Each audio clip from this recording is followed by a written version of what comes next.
Hello, I'm John Rossi. I'm a touring drummer with a passion for animal conservation. When I'm on the road, I spend as much time as possible visiting zoos, aquariums, and conservation organizations. Now, I want to share those places with you. I'll be talking to keepers, vets, conservationists, anyone who can help me in my mission of connecting my people to animals through their people. Join me on my Rossifari. Hello there. Welcome back to another episode of the Rossifari podcast. All right, y'all. So we are heading back to Adventure Aquarium once again. And if you didn't get a chance to listen to Lauren Belcher's episode last week, this one kind of starts off right after it. So it is a clean break.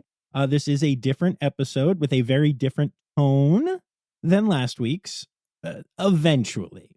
But if you listened to last week's and all of the goofiness that reigned supreme, we definitely launched right into this interview, having a good old time. And as you'll hear, there was a shift in tone early on in the episode. It was a lot of fun the entire time, though. So this week is another one of those episodes with someone who I know, who I consider a friend. Sam Ehinger is a biologist at Adventure Aquarium. And she has a really interesting and unique position because she does quarantine biologist work, meaning she is behind the scenes. And she kind of has her own little mad scientist's lab and gets to do all kinds of stuff with animals that aren't on display at the moment.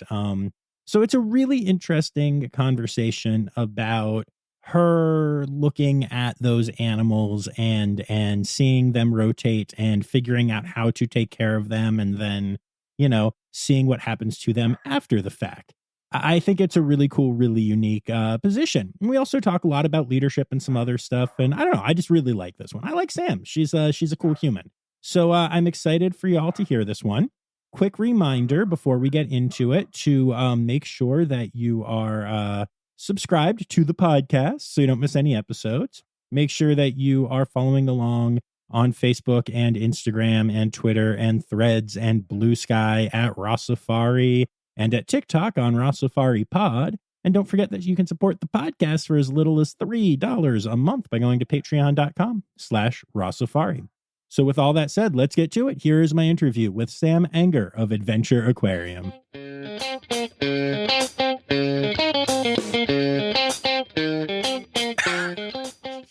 You're an idiot. All right.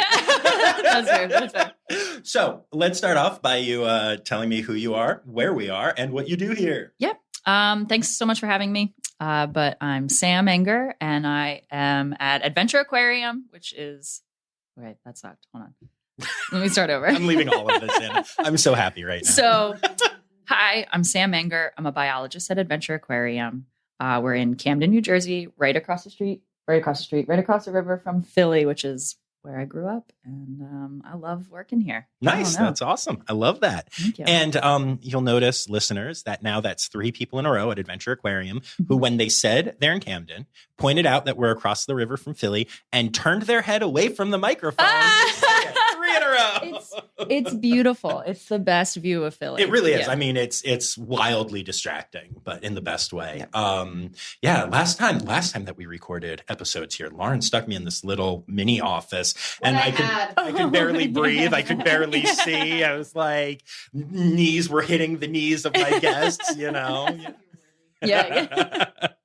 So I'm enjoying the upgrade. But okay, so before we get into your story, just so my listeners know, we're buds. We've known each other for a while now, just through socials, and we've connected through that. We've talked about a lot of random stuff. Yeah, a lot of animal stuff. Yep. Very, very appreciative of that. And it's really funny to me when I meet like virtual friends in the real world. Oh, yeah. Like you walked in and shook my hand and I was like, hi, because like we are meeting, but also I talked to you for like a couple years now. Back and forth, And like, because you're pretty open on social media, like I literally, I know the places you like to hang out and I know your boyfriend and I know like all of this stuff. And I'm also Mexican food is my favorite. Yes, I know this. And I'm like, it's nice to meet you. This is weird. Yeah. It's always so strange too. Even like, I mean, look, I'm just going to put this out there. You're pretty obsessed with your hair.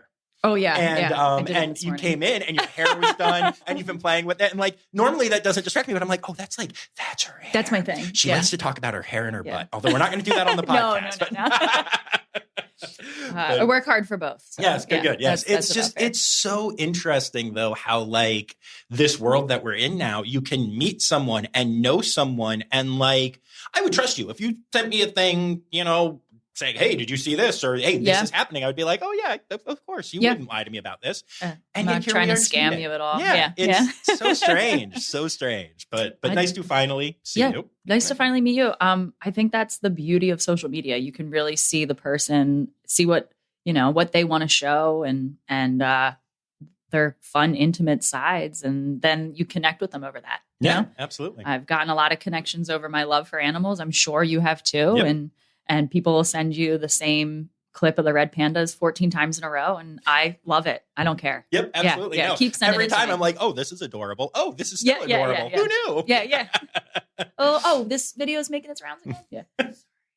Oh, that's fine. Okay, we can do that. I love so much that we just got a text that we're being too loud. Yeah. We're having too much fun. Being too fun. Okay. Too fun.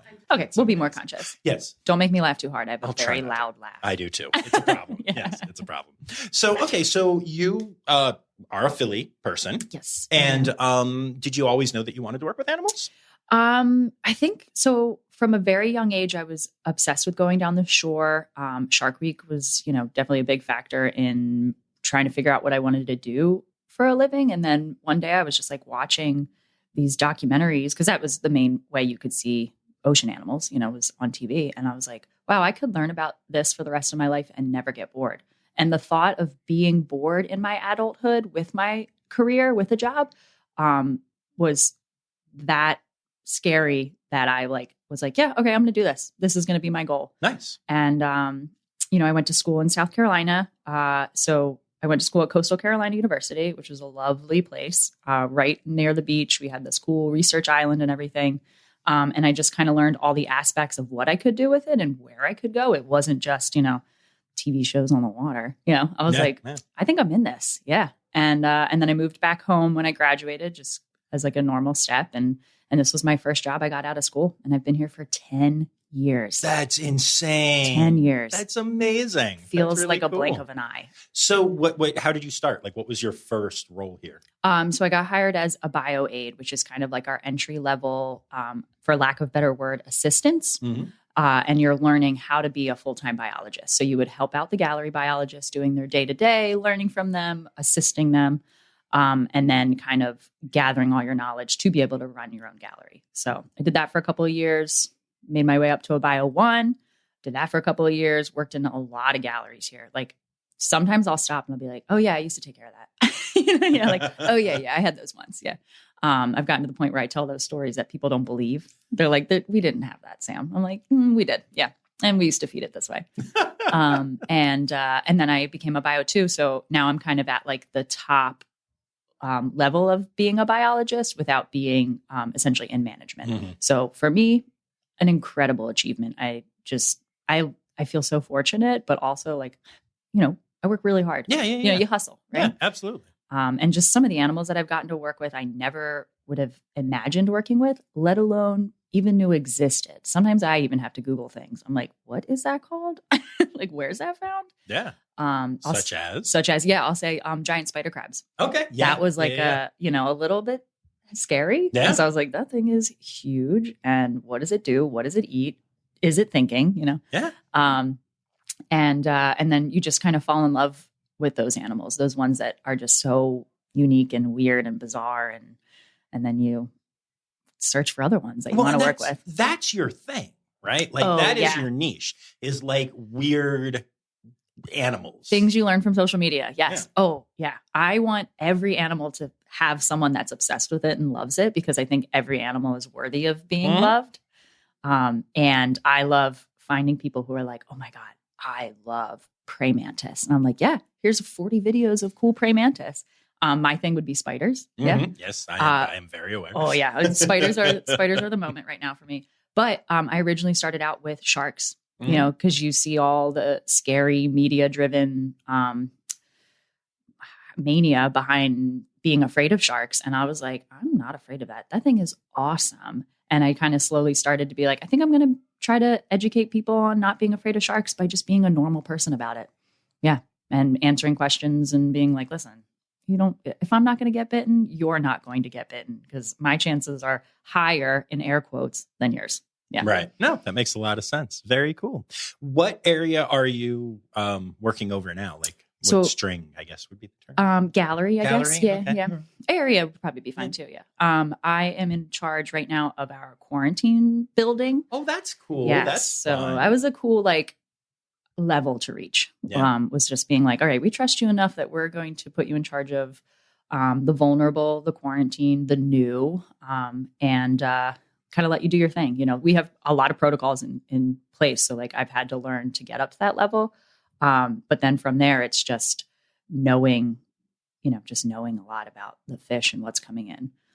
But so I have a bunch of large systems that have anything from animals that might have been pulled off exhibit because they're going through treatment, or animals that we might have just received that are going to be added to our collection, that are going through our quarantine procedure to make sure that they don't, for lack of a better word, infect our animals in-house already. Mm-hmm.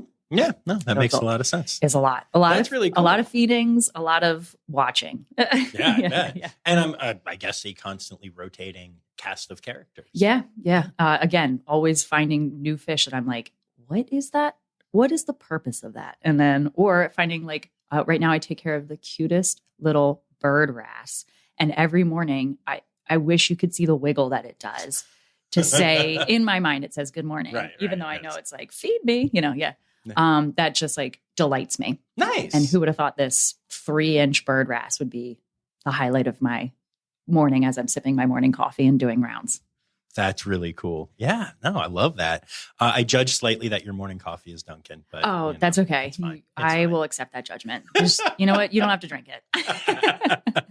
But no, that's really cool. And one thing that I love, and that's shining out as you say it, is that you seem to have a real sense of pride about where you're at, both in terms of being at Adventure and it being your position. Oh, definitely. You know, it's you hear, I'm sure you hear this a lot too with your drumming and your podcast and doing what you do. But a lot of people will come up to me and be like, when I was a kid, I wanted to be a marine biologist. And I'm like, I hear that all the time. I love that, because then we can connect about it. But it is such a point of pride that I set out to do this and I'm doing it. And I think that you've got to be grateful for the things that you've achieved. Mm-hmm. You can't always be trying to achieve the next thing. Sometimes you just have to sit and enjoy and look at just how amazing you're doing. Yeah. And I worked really hard for this. And when I started, and especially when I meet people starting out, I'm like, girl, I didn't know anything. I thought I was doing well in school. And then I came here and they taught me everything I need to know. Right. Yeah. No, that's really great. I think it's funny. I go back and forth a lot on this, the topic of luck, because I do think there is some luck in a career. Mm-hmm. In tracing my own career, I literally landed a gig because a drummer backed out after I want to say 15 years in the position. Oh my gosh. And it happened to be at a time when I didn't have another gig, when I was always gigging. And it launched the real professional part of my career. Yeah. Literally the music director I worked with on that then took me on my first national tour, changed everything. So there was that element of luck, but I had also worked my butt off to be the guy that got the call when that guy stepped away. Yeah. And then I showed up and slayed with no rehearsal, because I literally left in this process. And it was from day one, nailed it because I was prepared. So I did put in the work. And I hate when people say, oh, you're lucky, because no, I crushed. I worked hard to be that guy and earned it. But also totally, if that dude hadn't stepped away, I wouldn't have met that music director, and I don't know what I would be doing. I don't know if I'd be doing this podcast because touring and going to facilities is what made me interested in that and all of that. Like it all stemmed from that, which was luck, but also. But you were poised to strike. Yeah, exactly. You weren't going to give up any opportunity that was luckily handed to you or just opened up its arms. Yeah. It's an interesting balance. I think like it's nice to celebrate those lucky parts because most people do turmoil and, get rejected or give up or have to change course, change path, reevaluate. So that's not the norm. So every now and then, I do feel grateful that my luck was that I didn't have to intern here. I just happened to call at the right time and they were, hey, you sound pretty smart. We're just going to pull you on board. And I was like very lucky in that aspect because most people will have to volunteer or they will intern or they will hop around facilities. So that is my luck story. But my prideful point is like the luck paid off because you ended up with a really good investment. You're getting 10 years, you're getting good years out of me. Yeah. And so I never hesitate when people ask me like, how did you get this job? I'm like, well, it was a little bit of luck. There was no drummer that stepped down, but like I must've been on the tail end of the interviews and they were like, you know what, she's local and let's just give her a chance. And yeah. All of those things can be factors, but then it's up to you to show up and do well. Yeah. Because I could have, they could have been like, all right, you're not working out after 1 year, but I took that opportunity and ran with it. And I this is going to sound like such a plug. I love this place. I really do. Yes. And even when it annoys me, even when my alarm goes off, I'm still like, this is the best job I'm ever going to have. And I'm going to look back on this when I'm 70 and be like, wow, you did that. Remember when you led shark procedures? Remember when you went down to the Keys for work? Like, that's awesome. Yeah. No, it's very cool. Yeah. This is a great facility. It's cool that we have so many great places in this area in general. And it's been, being a fan first and coming here and being a member before the podcast was a thing. And now, having met so many of the animals and I guess the people, whatever, but like, it's really trippy to like, every time I come here, be like, oh, hi, Jenny. Hi, Button. I hung out with you. Oh, hey, Stitches. I love you. I miss feeding you, and like all the things when like, I used to just come here and be blown away just to be here, and I still love just like, I'll come on a day where I won't see anyone I know or go behind the scenes or anything. And I'm still just like happy as a clam. And you still enjoy it. That's awesome wonderful to hear. Yeah. Cause we see the same things over and over again. And sometimes new things will come in and excite us, but like, I always try to look at it from a guest perspective and like, how cool is this place? If you come here twice a year, are you being blown away? Are you loving what you're seeing? Are you enjoying it? Yeah. That's the best part. All these years later, and I still get mad when kids are sitting in the cool viewing windows where I can be seeing sea turtles.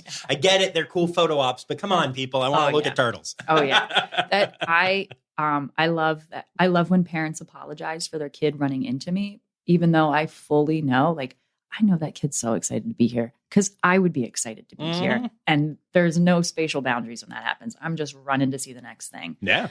So I always look at the parents like, I don't care. I'm excited that they're having a wonderful time. And I hope that your kid grows up to love these things. Do they want to be a marine biologist? Let's go chat. Do they want to start, working for other organizations that help animals? Amazing. But most of your first love comes from visiting aquariums at a young age or going down the Jersey Shore for me. That would be my thing. That's awesome. Yeah. I love that. And it's funny you said the kind of marine biologist and how people always want to do that because weirdly, and I only recently found out this was a thing. So I'm curious if this is something that you saw too.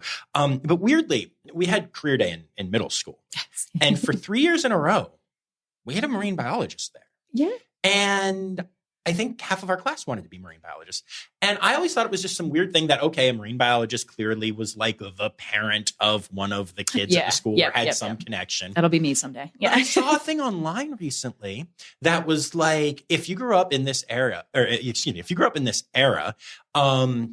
then you had a marine biologist at career day. And I still don't understand why. And I was like, That's real. Like that. I don't know if you encountered that, but apparently this was just a thing where marine biologists were just doing career days at middle schools when I was growing up. Yeah.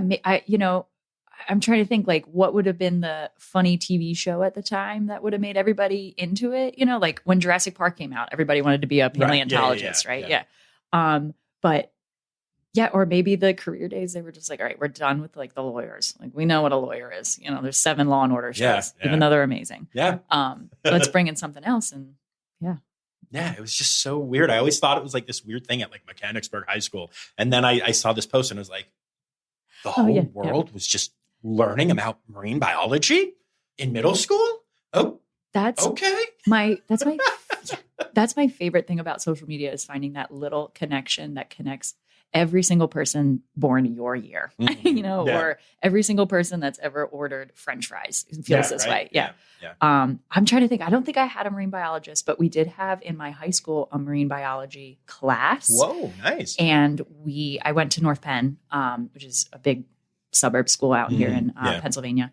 And I remember taking that and it was a fun class, but I do remember being like, oh, I know most of this already, because I was interested in it, right. Yeah. But one of the big things we did was we came here on a field trip. Nice. I barely remember that because I don't know about anybody else. I don't remember anything from high school, other than waking up and prom. But I do remember that being part of the curriculum. So I just think the odds were ever in my favor to work here and to end up here from a young age. That's awesome. Yeah. That's really cool. I love that.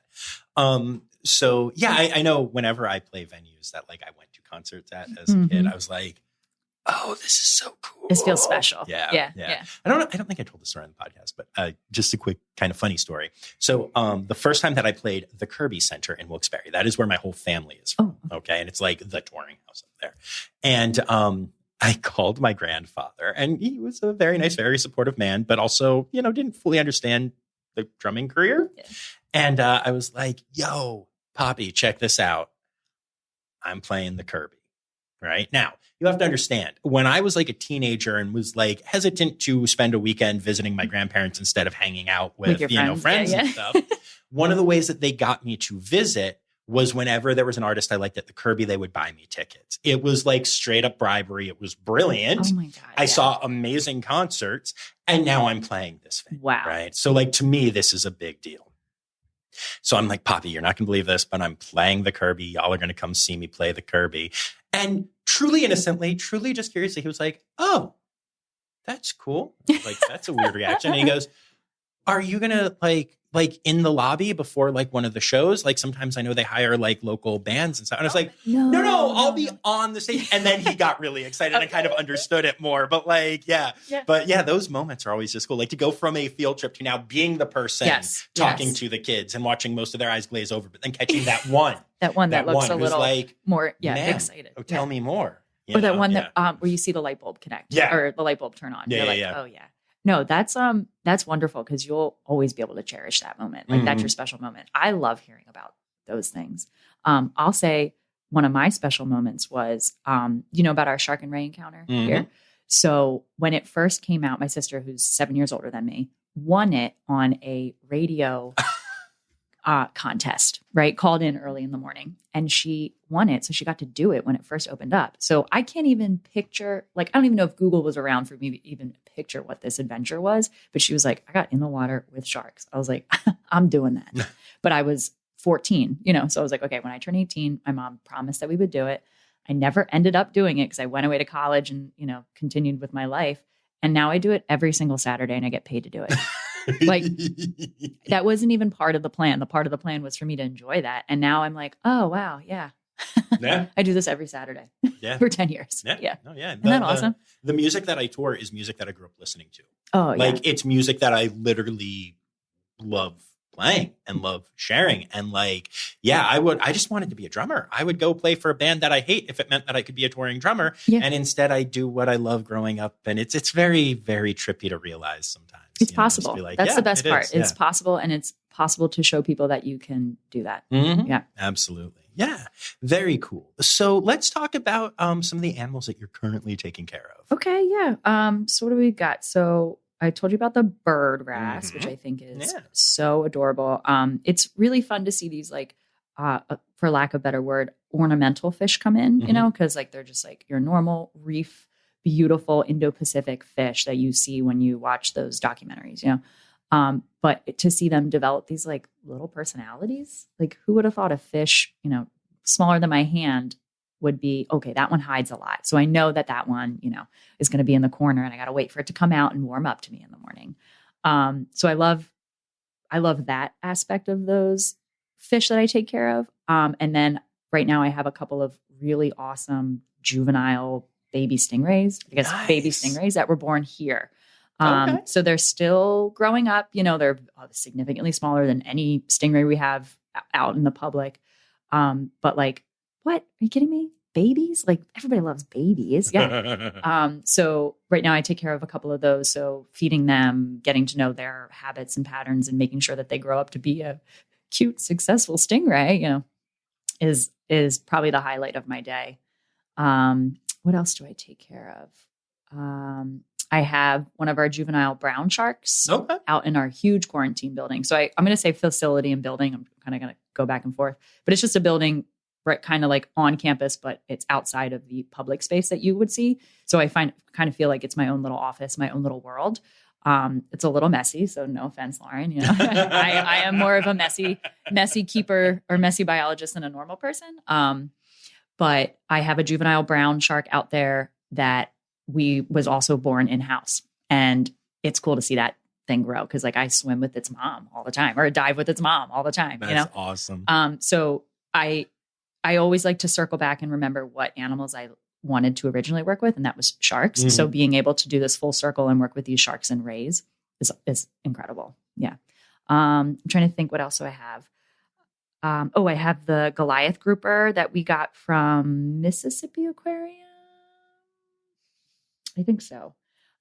So sometimes an aquarium might not be able to house something because their facility's too small, the regulations change, you know, there's a bunch of factors, and I don't remember why we got the Goliath, but we got this small Goliath grouper.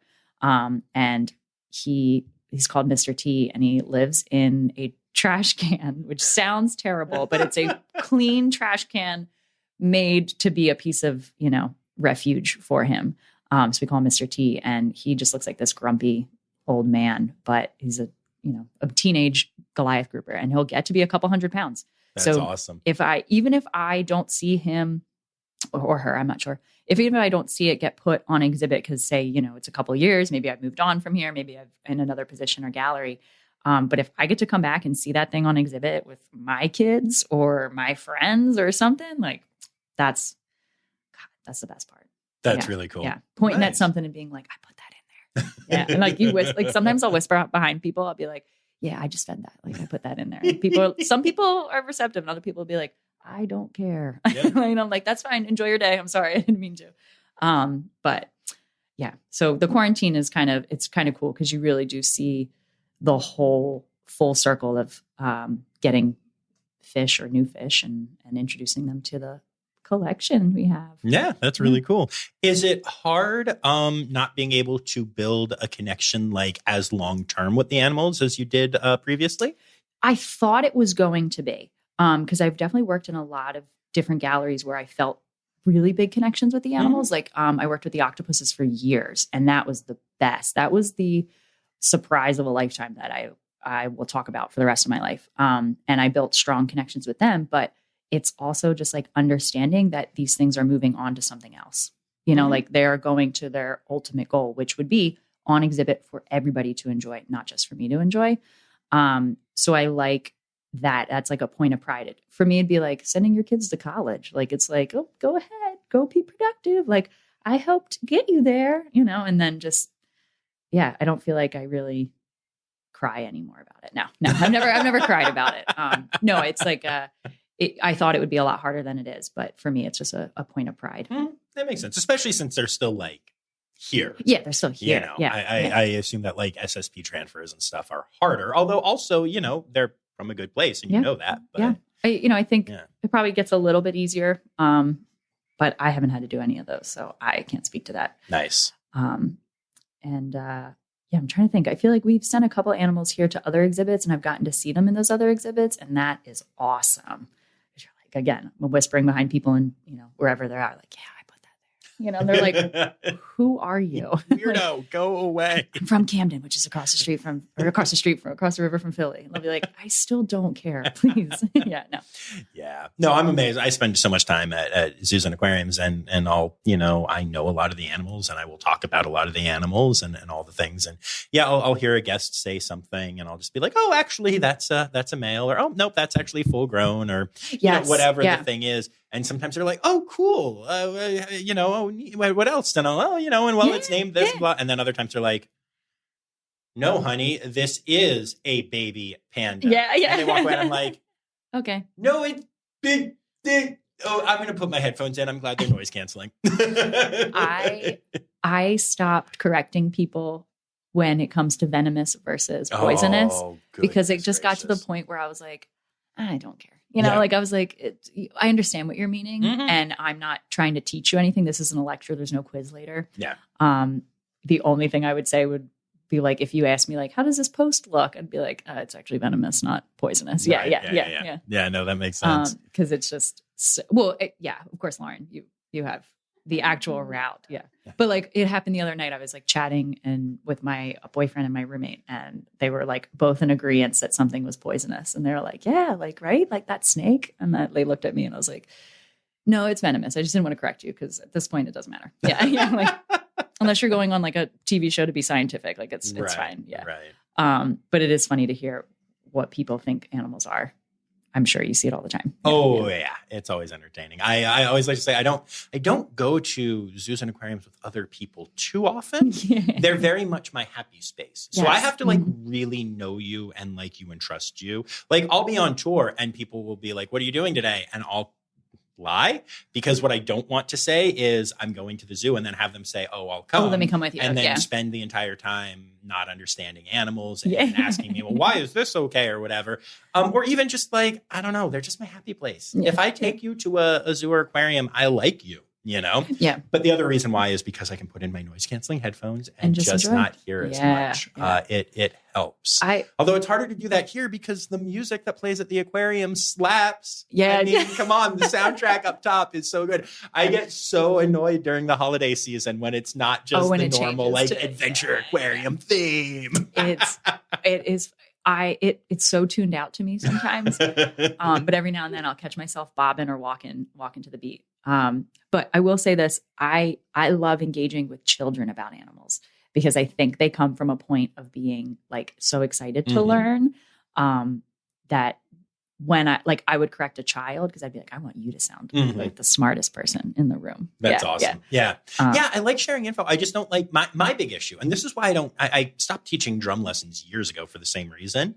I don't like when people don't share my passion. If I'm talking to someone, or if someone's at an exhibit and it's like, oh, cool, look, they have sea turtles. I wish I knew more or something, they say something like that. I will dive in like full on, like put on the scuba gear and go. Yeah. Like we are talking because they're excited and they want to learn and they want to know. And that's cool. I'm happy to do that. It's the people who share information to just show that they're superior knowledge and they're wrong and they don't want to hear it. Yeah, and I don't like to do that. I like it when people share my passion. So kids are passionate most of the time. Yeah, I'll talk to a lot of kids and I'm not a big kid person. Like I have one and that's kind of the only one that I really like. Yeah. But like again, if that passion is there, I will go all day, happily. But yeah, when somebody's just like I think to go back to your engaging with trolls online, it's very similar in that aspect. Like, that's fine. Yeah, you just read the person as best as you can. And if you want to have a cool, awesome conversation about animals, then we can do that. Yeah. And I'm only going to be scientific and factual. Yeah. And sometimes I'm going to say, you know what? I got to Google that. It's like, I can't remember everything. No. Yeah. God, no. Yeah. But I do love, I'm sure you get this too, when people will send me things online or text me and ask me questions. And like, then I'll be like, oh, actually, blah, blah, blah. And that, I love that because that means that in their head, that's what they associate me with. Mm-hmm. You know, same thing with getting elephant charms over here, Lauren. You know, Yeah. like if you send me a cool spider video or a shark or an octopus and you're like, is this real? I'll be like, yeah, I've seen similar, or I've never seen this, but I've heard that. Yeah. I love connecting with people that way. Oh yeah. Yeah. No, I literally the other day had somebody meet me for the first time who knew of the pod and everything and looked at me and heard my name and you could see it register. And she went, the red panda drummer guy? And I was like, yes. oh, yes, those are my things. Yes. I have some other things too, but those are my things. And it's really cool when that happens. Yeah. Like you can call me that. Yeah. I'm good with that. Yeah. Also John, but red panda drummer works. I'm good. Sam's fine, but yeah. Hey, that's spider chick who loves Mexican food. Yeah. That's cool. Yeah. Yeah. So, let's talk about, so when I talked to Colleen, which would be 2 episodes ago now, we talked a little bit about the current octopus here. Oh, yes. But it was part of a conversation that got into frogs and stuff and a bunch of other stuff. So I'm wondering, especially since you've spent so long with the various octopuses or octopodes or whatever you want. How, what your thoughts are. And can you just tell me about your journey with these incredible creatures? Before you do, just so you know, I spent multiple times visiting with Jupiter. So like I knew Jupiter and it wasn't like a quick hang. It was, we were friends. Oh, Jupiter. That was amazing. So just as we talk about the different things, but tell me from your first time working with an octopus and all that. Jupiter all day long. I would get a tattoo of Jupiter. When I first started, I was working under one named Ravioli, I believe. Oh, yes, which is such a cute name. And that was my first time even seeing an octopus, let alone even knowing anything about it. And I was rightfully terrified because I was like, what is this thing? And why can it grab onto me? So I think, I just kind of learned with much more exposure and understanding it. And I got more comfortable with Ravioli. And then I got thrown into being the main caretaker of the octopuses. And I believe my first one was Octavia. And she was a young female. And she was the best octopus I could ever imagine working with first. She was very gentle. She was fun. She was exciting. And it was just like a nice ease into it. And I got to learn about her as well as learning about the husbandry of taking care of giant Pacific octopuses. There's a lot of information about there. Like all of the AZA organizations have a manual. So we all kind of try to follow the same guidelines and share what worked, what hasn't worked. So that was cool because it was like, oh, you actually have like a manual. And then I got to get to a point where I started working with, I had Octavia for a little bit, and then we had Nebula and Gamora. Nebula we named because she just looks like an alien. And then it just so happened that like Marvel released a movie. Guardians of the Galaxy. I'm a huge fan. So I'm all about this. Yeah, I could tell you the whole plot right now, but we should focus. Oh, no, yeah. We'll talk about that later. But no, so we just went from Nebula, who was feisty, just like Nebula is in the movie, but also this otherworldly, amazing, beautiful creature that you're like, this is an alien. So then we got Gamora, which was her alien sister, and they were 2 different people. I was like, do you guys know what your names are? Because your personalities match your names. Like we already had the name in mind. And Gamora was huge and big and strong. And then from there, we switched from like famous, punny names to we finally got a big male. And I knew the second I got this big male giant Pacific that I wanted to name it Jupiter because Jupiter is the greatest planet in our solar system. And what a cool, awesome name. Yeah. And he was the gentle giant that protected us like Jupiter does. He didn't really protect me from anything, but you engaged from with all him. of the threats behind the scenes at the from the cold water. No, you met him. He was gentle, docile, curious, but not feisty curious. No, it was just curious. He never pulled me whatsoever. He never was like trying to get one arm up on you, like he let you interact with him the way that you wanted to, and then never pushed that boundary. And to me, that was, everybody loved Jupiter, and he was the best octopus we have ever had. I'm sure we will have other great octopuses. But it was just showed what a beautiful, bright, quick life that they have and how incredible it is to connect with that type of an animal. Yeah. So Jupiter was my favorite, other than Octavia, because she was my OG. Right. Or original octopus. As I literally put my head down on my microphone. Yeah. But you remember, I think earlier you had mentioned like, what's it like to like connect with animals and then kind of put them, on exhibit or get away from them. Being with the giant Pacific octopuses was the perfect balance of getting a genuine connection with a wonderful creature. And also understanding and comprehending the shortness of their lifespan and how you can appreciate it within that without wanting to be selfish and having it be forever and for so long and in a certain way. You just got to enjoy that animal as a whole. That was poetic, what I just said, and I'm going to put it on my gravestone. It was good. I like it. No, but it's so real. I mean, I literally remember meeting Jupiter for the first time and being told that I would have, come back and like hang out again. And I was like, okay. And I know that they know you. I know that they have like touch memory. And so like, I'm actually building a relationship with this animal. And then I went back out on the road. And then I was told that, it was time and I was nowhere near. And like, I had to relate, like I'm emotional talking about it, and I meet a ton of animals, but these ones that you get to build those connections with, and it was so fast, but I mean, that's their lifespan. Yeah. It's not that's like, that's how it works. The beauty of the tragedy of the beauty of them, and I think tragedy would be even a bad word about it. That's just, that's what they are. That's what they are. Yeah. They are. And I think it has to be because otherwise they would take over the world. Yes. I think that all the time. I think we've even talked about that. Because people always ask, they're like, I wish that they lived longer. And I was like, no, I think that they would come for us. I think they would be our overlords.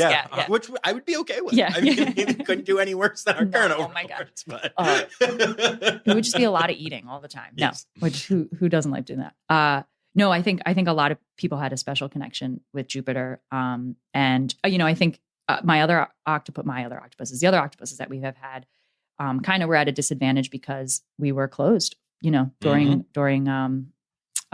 shutdown and all that. So like it might have been harder for other outside people to form connections with them. But I will say that Jupiter definitely left a suction cup on a lot of people's hearts. Yes. And I will talk about him for the rest of my life. But I love educating people that might not have thought that octopuses would be beautiful and amazing.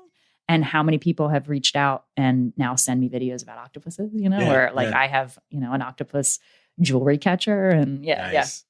Have you checked out like Soul of an Octopus or any of that?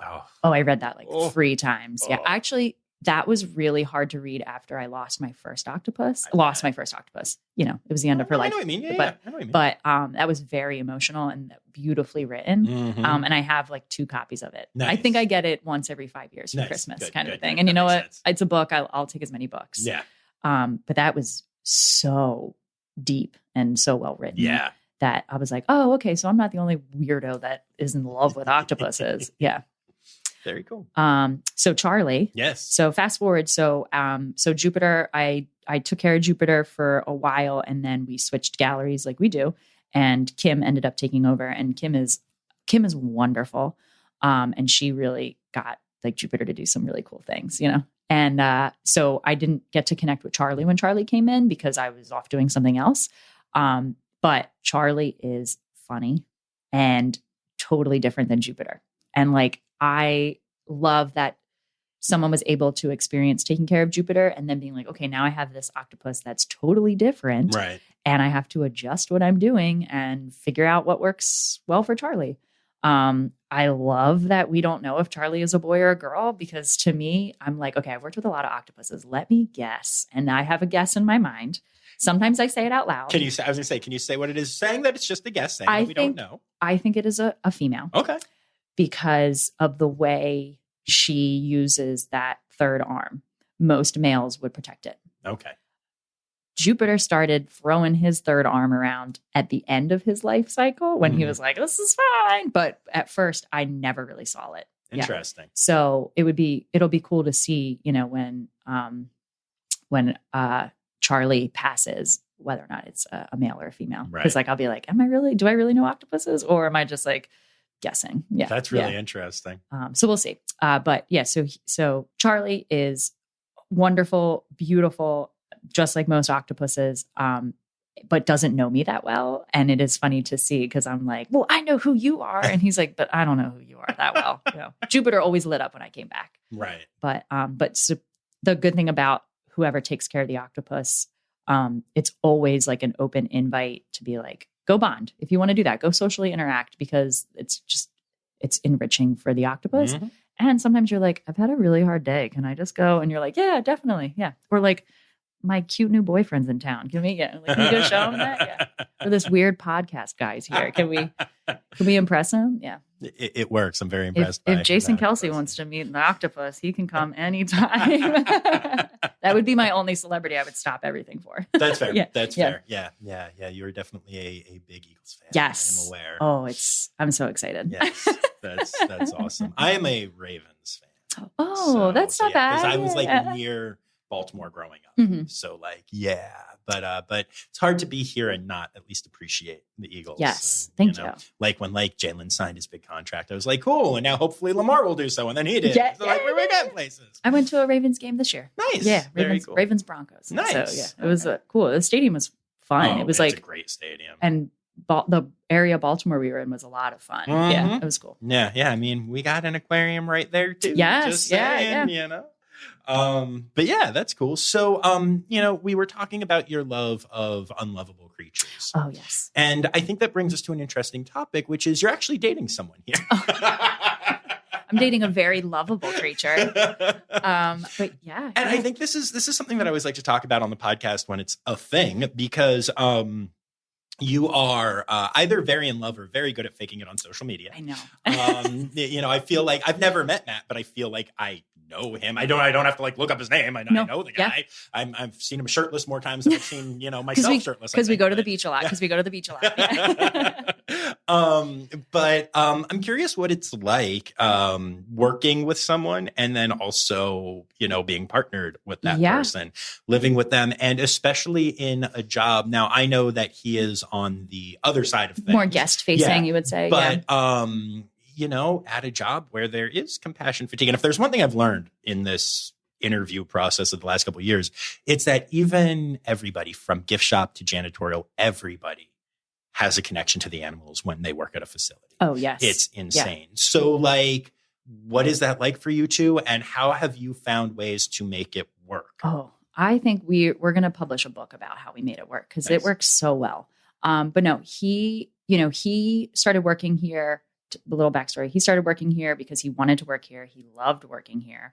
And then we had kind of met, but didn't date. And then he left to work somewhere else. And that's when we started dating. Oh, interesting. So he had this connection. It's not like we met here and like flirted here or anything. Like we just met organically. And then when COVID happened, he ended up getting laid off and got brought back on.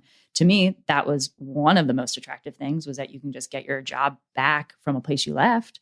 And we both have a deep loyalty to this place and a deep passion for making it a better place and an enjoyable place. So it's fun to share that, because we will be in the trenches together and, be talking about something ridiculous, but you don't even have to explain any background. Like, we know exactly what we're talking about, and we help each other with problems. We help each other cope with things we can't change. And for me, it's the best part is just like seeing him, just being able to smile at him. And he is always busy. I'm not always like scheduled busy. Sometimes I can be like, yeah, I'm just like feeding and then I'm going to go backwash, he's always like, Sam, I'm busy, and I'm like, no, it's fine. Like, I'm going to like go get a coffee real quick. What do you want? Yeah. But no, it's so refreshing to see him. And then at the end of the day, we will give ourselves like probably like an hour to talk about work if we want to talk about it. Most of the time it's just like sharing funny stories that happened. Nice. Or cool achievements that we did. And then we'll go, into like a regular relationship and not talk about work. Because sometimes we'll be like, all right, we've talked about work enough. But yeah, how it works is that like, oh man, he's just really easy to love. He's so supportive. He loves what I do. And it's never a competition between whose job is harder or what is harder, because our ultimate goal is just to make this place better and to make our lives better. That's good. And I think, I mean, in relationships in general, what I have found is that like when you have skill sets or things that complement each other, it helps. Like, you know, one person's strength is another's weakness.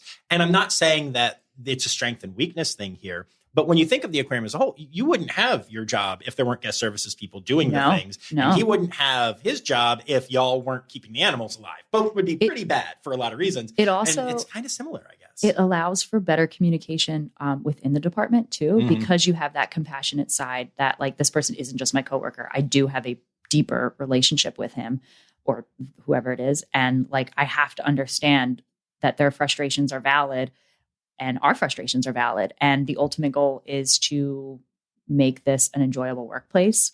And I'm going to say this over and over again, and enjoyable for the guests. So like, that's the goal, right? Not winning an argument, not proving you're right, and in any relationship, but not proving somebody's wrong. It's what's our end game? Is it to better ourselves and better this place? Or is it to, not? And then I wouldn't be able to date someone like that. And I told him when he started working here, I said, if you end on a bad note, it'll be very hard for me to date you. Yeah. I was like, because this is a place that I respect and this is my career.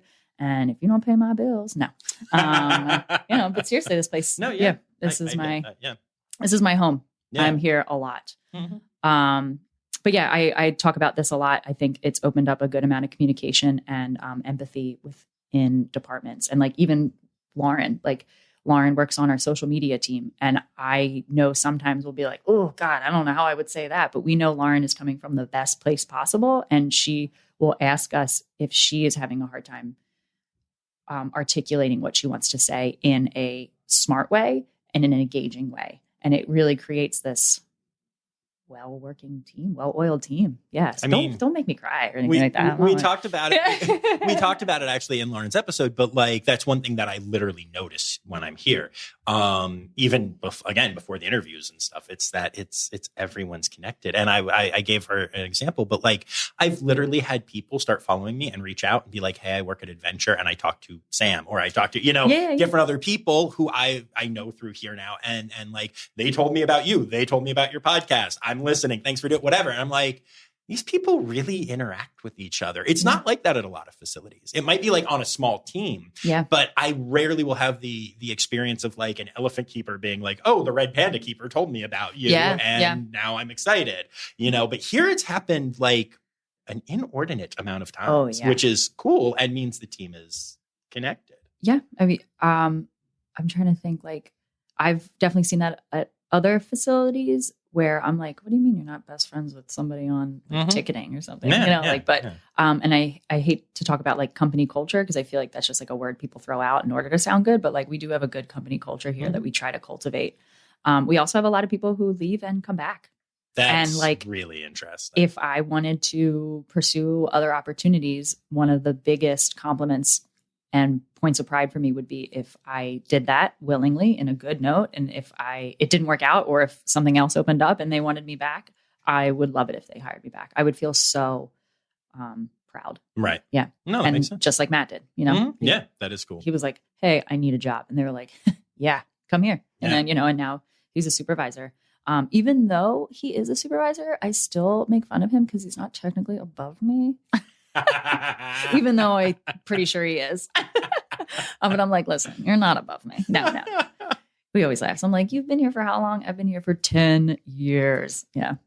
And, speaking of which, you mentioned that your next step up would be into management. Oh, God. Yeah. Is that A, something you're interested in? And B, if so, something you think you'd be ready for? Because I will tell you, people husbandry is different than animal husbandry. People husbandry is very different from animal husbandry. But I think, so 2 parts to that question. Oh, heck yes. I'm always looking to step up because that's just another achievement. And I always feel ready because I have the utmost confidence in myself in everything I do. I am aware. Again, I've seen your social media pages. But I do. Thank you. But I do think it's always going to be a cool, like, learning curve would be to step into a management role. And I think that any year that I've either like interviewed for the possibility or any year that the possibility has come up and I've seen somebody else step into that, I think that I'm ready. And then the next year comes and I'm like, oh, I wasn't ready, but now I'm more ready. Mm-hmm. And yeah, whatever they want. They want me to be president, I'll be president. No, just kidding. I could not do that. That's too much. I mean, you say that now, but eventually you never know. Yeah. I mean, it sounds like you're here for the long haul if you can be. Oh yeah. Yeah. And I always say like, I'm invested in this company and vice versa. I sound like I'm being interviewed right now. I mean, you are. It's Well, literally called like, a podcast interview. No, I know. Yeah. No, it would be an excellent achievement. But it is a thought that a lot of people have to think of is as at some point you do step away from the animals. So, you have to decide if you're ready for that. Mm-hmm. And yeah, I'd be ready with any opportunity That's came cool. my way. That's very cool. I've been a music director and all kinds of things for a while now. I'm, normally one of like 2 or 3 people in charge on the road, with most of the shows that I do. And I'm fortunate that I do still get to drum. It's the best of both worlds. Yeah. But I will tell you the amount of times that I have had a week where we're prepping for a tour or something, and I've put in 40, 50 hours of work and have not looked at music or touched a drumstick. And I'm like, how am I in another freaking meeting right now? Like, it is very trippy. And I honestly don't think I could do it if I wasn't also still doing the drummy thing. And like you said, yeah, it means stepping away from the animals, but you're also here and are you? And, talking to people from everywhere from the, president of zoos to beginner keepers and stuff has given me some interesting perspective on that. But I don't know. It's hard to walk away from your passion, but also you want to grow and like you're still in your passion. When I think your passion grows with you and changes with you, because now, if you're in a management position, you would be like excited to coach people who were just like you, who were that eager, bright-eyed, wide-smiled. Can I touch everything? Can I name it? Person. And then you get to kind of coach them into being their own sustainable biologist and manager, whatever. Yeah. Awesome. Very cool. I love teaching people things. I think that's a lot of fun. I've got some new bioaids and they just rejuvenate your passion for it. Cause like you get a little jaded sometimes. You're like, oh, I gotta feed this again. And they're like, this is the best thing ever. And I'm like, you know what? You are right. This is the best thing ever. Yeah. I'm going to go enjoy that with you. That's awesome. I like that. Very cool. Yeah. Are there any conservation organizations that you'd like to give a shout out to? I've got 2 that I want to do. One would be the Monterey Bay Seafood Watch program. I love what they do with making, sustainable seafood accessible to people so that you don't have to do the hard work. And every single time you go out to eat or figure out what you're trying to eat and you want to participate in eating seafood, they have an excellent organization. And then I'm actually here at our facility, I partake in the Nurdle Project, which is, if you've never heard of what a nurdle is, it's essentially a pre-plastic. I'm not describing it well, but it is small little pellets of plastic that is then melted down to make other products. Okay. And how it's like this pre-plastic is actually getting out into our environment. It's not just what you've already used, what's already been consumed, what's already been bought. These little like pellets, they look like pellet guns, are, spilling and ending up on our shoreline. So I collect them once a month. I go out and do surveys and count how many nurdles I find. I'm going to go down the shore this weekend and I'm sure I'll be looking there too, even though it's not an official collection. Right. That'll be part of my, let me see what I can find. Yeah. Interesting. So the Nurdle Project, NURDLE. Thank you. Okay. I almost had to write it out. Yeah. Interesting. I did not know about that at all. Also, you can tell that you are a confident person when I'm like, hey, any conservation organizations? And you're like, well, I do this. I'm the conservation organization. I just took it over. So yeah. No, that's really cool. And then it is time. It's time now, don't you know? We've come to the end of the show. But there's one tail left to go. You're gonna laugh and say, oh no. It's time for the Rossifari poop story. Oh, my poop story. Poop story. Okay, so I have 2. And the first one is a quick one that I'm sure a lot of people have gone through. But I was using an animal on our up close stage. So it was this Asian spotted turtle. I've never seen this thing. I've never worked with it. I got the fact sheet. I got trained how to hold it and what to do with it. And I'm on the stage. I am 23, fresh out of school, and it just goes to the bathroom all down my leg. And not a little bit, like full drench, run into my sock in shorts in front of guests. And I was just like, oh, this is my life now. Got it. Got it. I did not know this. You don't see on TV. Yeah. So that was my first story. And then my second one is, I believe it was Octavia. She had just been moved into this new enclosure that normal octopus enclosures have lids and a lock on them, but our one has AstroTurf all around the top to make it inescapable, essentially. But somehow there was poop in the weirdest spots outside of the exhibit, on the AstroTurf, on lighting fixtures that I'm like, is she escaping at night? Because like you hear those urban legends, you're like, what is going on? Like, do I need to set up a camera? And nope, she wasn't escaping anything. One day I just saw her shoot her poop out of her siphon, out of the water, and just drench the back wall. And octopus poop looks like confetti strings, or what would you call that? Streamers. Okay. And it was dangling from the light fixture. Oh, I have no idea why she was doing this, but instead of, it's not like she was walking out and leaving it. She was shooting it. Target practice. I don't know. That's amazing.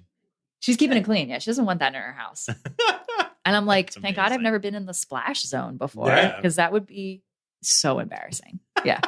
So there's my octopus poop story. Poop story. Nice. Yeah. Awesome. Well, can we go hang out with Charlie?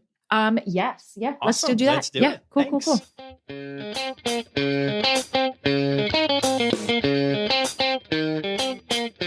Yeah, and that turned into quite the adventure. We get it, Adventure Aquarium. I did not do that on purpose, but I'm happy.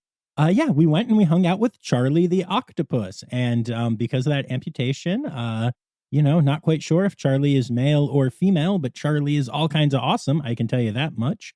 And it's just so amazing to spend time with an octopus. It is a creature unlike anything else that, I've ever gotten to encounter on this planet. It's really astonishing. And then it was Sam's lunchtime, which she gave up a whole lot of to take me back to her secret lair and show me all of the various animals that she's taking care of right now. And it's really cool to see. And really amazing how adaptive Sam needs to be in this job, and just how she can fall in love with different creatures back there and then like send them out on exhibit and find other creatures to love. And it was just a really cool time. So I'm really grateful to Sam for all that time. Really grateful to Lauren for not only being an amazing guest, but also for setting me up with these interviews, and just for always being there to support the pod and shoot the poop, whether we're online or texting or whatever. The Adventure Aquarium team is a real special one, and I hope y'all consider checking them out the next time you're in the Philly or Camden area. And trust me, y'all, it is worth a trip to go. And you can hit up Elmwood Park Zoo and the Philadelphia Zoo, Brandywine Zoo. They're all pretty close. Lehigh Valley Zoo. It's a really good area if you're into accredited facilities. So with all of that said, don't forget to tune back in on Friday for this week's Zoo News episode. And let me take a quick moment here to say thank you to all of my patrons, especially Dr. Laura Schenk and Dr. Stephen Williamson, my Red Panda level patrons. You can support the pod for as little as $3 a month by going to patreon.com/Rossifari. And remember, friends, the word credits backwards is Stider. The Rossifari podcast is produced, hosted, and engineered by John Rossi. Editing and fact-checking by John and Dr. Zoe Rossi. Our theme song is Sevens by Nathan Burke, performed by Nathan and John. Interrupting John theme and additional voices by Taylor Isaac Gray. You can reach John directly on Instagram and Facebook at Rossifari, or by email at rossifaripod@gmail.com. Rossifari is part of the Daydreamer Media Network. Now, stop listening to me and go visit a zoo.